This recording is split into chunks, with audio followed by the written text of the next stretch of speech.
Hi రా, ఇదిగో trip కి నా కాంట్రిబ్యూషన్. కాకపోతే ముందే చెప్తున్నాను, కిటికీ సీట్ నాకే కావాలి. మనం ఏం తాగినా ఫస్ట్ పెగ్ నాకే వెయ్యాలి. అందుకంటే ముఖ్యంగా నేను ఏ జోక్ వేసినా అందరం పడి పడి నవ్వాలి. నా మీద మాత్రం అస్సలు జోక్స్ వేయకూడదు. మొత్తం మీద విఐపి ట్రీట్మెంట్ కావాలంటావు. సర్లే కానీ అయినా డబ్బులు పొదుపుగా వాడే నీకు టూర్కి రావాలనిపించడం నిజంగా గ్రేట్ రా. ఎంజాయ్మెంట్కి కూడా వాల్యూ ఇచ్చావు. అవును బాబు, 9,000 ఉన్నాయేటి? టూర్కి చెరో 10,000 రూపాయలు అనుకున్నాం కదా. నీకు విఐపి ట్రీట్మెంట్ కావాలంటే 1,000 రూపాయలు ఎక్కువ, 1,000 రూపాయలు తక్కువ ఇస్తే ఎలాగా? ప్లీజ్ రా, అడ్జస్ట్ చేసుకో. నా దగ్గర అసలు డబ్బులు లేవురా. ఈ డబ్బులు కూడా మొత్తం క్రెడిట్ కార్డ్ నుంచి తీసి ఇచ్చాను రా. నా క్రెడిట్ కార్డ్ విత్డ్రావల్ లిమిట్ 9,000 మాత్రమే. అందుకే ఏటీఎంకి వెళ్ళి మొత్తం 9,000 తీసి నీకే ఇచ్చాను. ఏటీఎంకి వెళ్ళి క్రెడిట్ కార్డులో విత్డ్రా చేసావా డబ్బులు? ఏదో ఎమర్జెన్సీ అయితే తప్ప డబ్బులు విత్డ్రా చేయదని చెప్పాను కదరా. మన రూపాయి ఛానల్లో షార్ట్ కూడా పెట్టాను, విత్డ్రా చేయకూడదు, డబ్బులు ఎక్కువ ఛార్జ్ అవుతాయని చెప్పి. లేదురా, చూడలేదు. అయినా ఎందుకు అంత సీరియస్ అవుతున్నావు?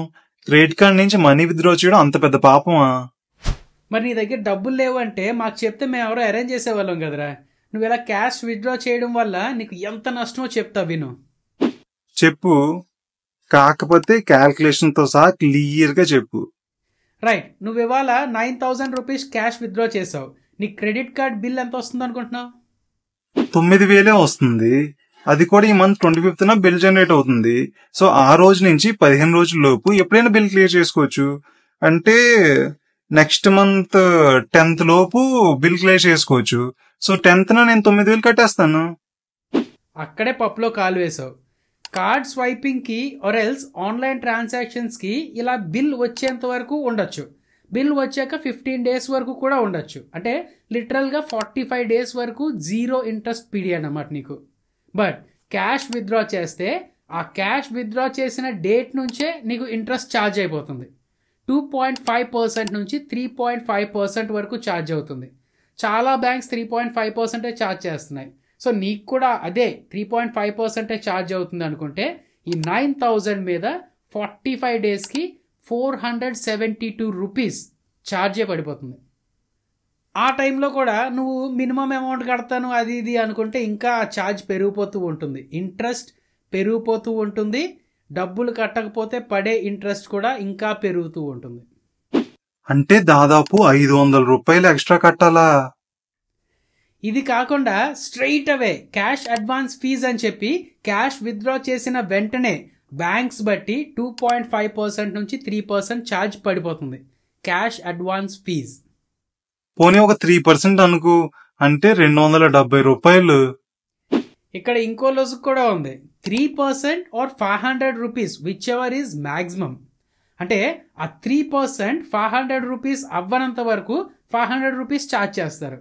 ఆ 3% అనేది 500 రూపీస్ కన్నా ఎక్కువ అయితే 3% ఎంత వచ్చిందో అంత ఛార్జ్ అయిపోతుంది. ఛా, అన్ని వాళ్ళకి నచ్చినట్టు పెట్టుకున్నారా. నేను ఎక్స్ట్రా 972 రూపాయలు కట్టాలరా. దీనికి తోడు ఏటీఎం ఛార్జెస్ కూడా. మంత్కి వాడు ఇచ్చిన లిమిట్ కన్నా ఎక్కువ సార్లు విత్డ్రా చేస్తే 15 రూపీస్ కట్ అయిపోతుంది. సో ఇవన్నీ చూసుకుంటే ఇంచుమించు 1,000 రూపీస్ ఎక్స్ట్రా ఛార్జ్ నువ్వు పే చేయాలి. ప్రతి రూపాయి ఆలోచించి ఖర్చు చేస్తావు కదా. ఈ 1,000 రూపాయలు నీకు ఎక్కువ అనిపిస్తుందా తక్కువ అనిపిస్తుందా? చాలా ఎక్కువరా. నాకే కాదు, ఎవరికైనా 9,000 మీద 1,000 రూపాయలు ఛార్జెస్ కట్టాలంటే చాలా ఎక్కువ. అసలు ఈ విషయం తెలుసుంటే డబ్బులు తీసేవాడినే కాదు. పోనీ నేను ఇచ్చిన 9,000 ఒకసారి రిటర్న్ ఎవరా, వెళ్ళి అది క్లియర్ చేసి వస్తాను. సరిగ్గా పట్టలేదు నువ్వు. మరి అయితే డబ్బులు విత్డ్రా చేసేసిన రోజే తిరిగి నువ్వు పే చేసేసినా సరే ఆ క్యాష్ అడ్వాన్స్ ఫీజు ఏదైతే ఉన్నదో 3.5% అది కట్టేయాలి. గుర్తుంటది కదా? అయ్య బాబోయ్, ఇదంతా మోసం, ఇదంతా పెద్ద కుట్ర. అన్నేసి మాటలు ఎందుకురా, అది వాళ్ళ బిజినెస్ అంతే. క్రెడిట్ కార్డ్ అనేది న్యూక్లియర్ ఎనర్జీ లాంటిది. ప్రాపర్గా వాడితే ఎలక్ట్రిసిటీ తయారు చేసుకోవచ్చు. బాంబులో వాడితే రాష్ట్రాలనే లేపేయచ్చు. రే, మంది పర్సనల్ ఫైనాన్స్ ఛానల్ రా. ఈ సైన్స్లు బాంబులు ఇవన్నీ మనకి సెట్ అవ్వు. మన సబ్స్క్రైబర్స్ అందరూ మనం పర్సనల్ ఫైనాన్స్ ని ఫన్ అండ్ సింపుల్ వేలో ఎక్స్ప్లెయిన్ చేస్తామని మనకి లైక్స్, కామెంట్స్, షేర్స్ ఇవన్నీ చేస్తున్నారు. సో అదే ఫాలో అవుదాం. అంతే అంటావా? సర్లే, ఈ వీడియో తాలూకా ఉద్దేశం నీకు అర్థమైందా లేదా? క్రెడిట్ కార్డ్ని ప్రాపర్గా యూజ్ చేసుకోండి.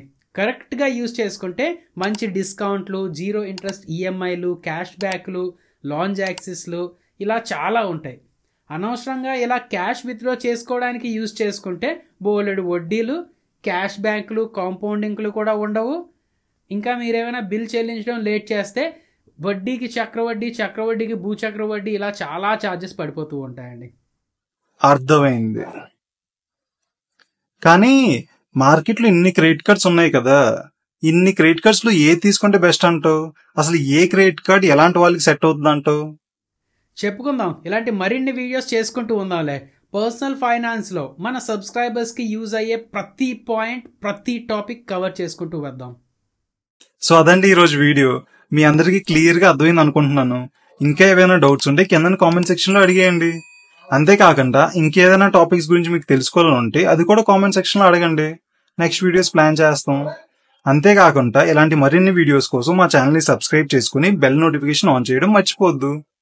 బాయ్ అయితే.